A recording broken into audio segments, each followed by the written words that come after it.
senikmat-nikmat hidup bisa mengetahui tentang tauhid, karena diciptakannya manusia dan jin untuk beribadah kepada Allah Subhanahu wa taala. Karena sesungguhnya akidah tauhid adalah sebagai pangkal kesejahteraan, pangkal kebahagiaan seseorang di dunia wal akhirah, di dunia dan akhirat.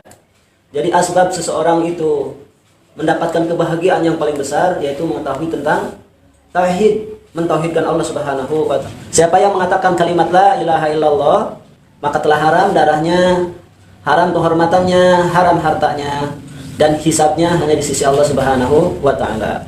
Kalau orang berbuat syirik, kemudian syiriknya ini syirik besar, umpamanya mengadahkan tangannya ke kuburan, kemudian dia meminta ya fulan kepada orang yang sudah mati di dalam kubur ini, atau wali yang ada di dalam kubur, atau habib yang sudah dikubur, ya syekh, ya fulan, tolonglah saya, kabulkan hajat saya, maka ini jatuh kepada syirik besar. Batal kalimat tauhidnya, kalimat la ilaha illallahnya batal. Padahal keagungan kalimat tauhid la ilaha illallah disebutkan di dalam hadis, barang siapa yang membaca la ilaha illallah kemudian dia mati, dakhala jannah, pasti masuk surga. Dan setiap manusia yang beriman, dia pasti akan masuk surga. Syaratnya dia membawa la ilaha illallah sidqan min qalbihi, membenarkan di hatinya dan tidak tercampuri dengan kesyirikan.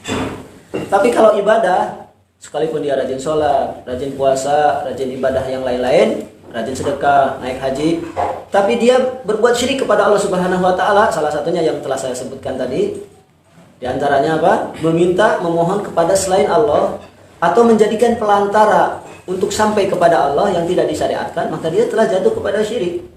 Kalau dia tidak bertaubat, maka dihukumi menjadi orang musyrik, kekal di dalam neraka. Wa'iyadzubillah.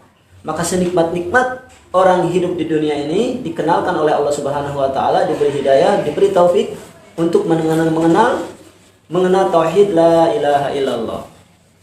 Sekalipun orang ini membawa dosa sebesar bumi, atau dosanya sampai ke langit saking banyaknya dosa, atau sebanyak buih yang di lautan, kalau dia membawa kalimat la ilaha illallah, di hatinya ada kalimat la ilaha illallah, niscaya Allah masukkan ke dalam surga.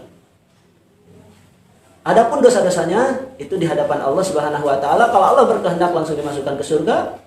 Kalau belum berkehendak, karena amalnya sedikit, mungkin Allah masukkan dulu ke dalam neraka. Tapi pada akhirnya Allah akan masukkan ke dalam surga bagi orang yang mentauhidkan Allah Subhanahu wa taala.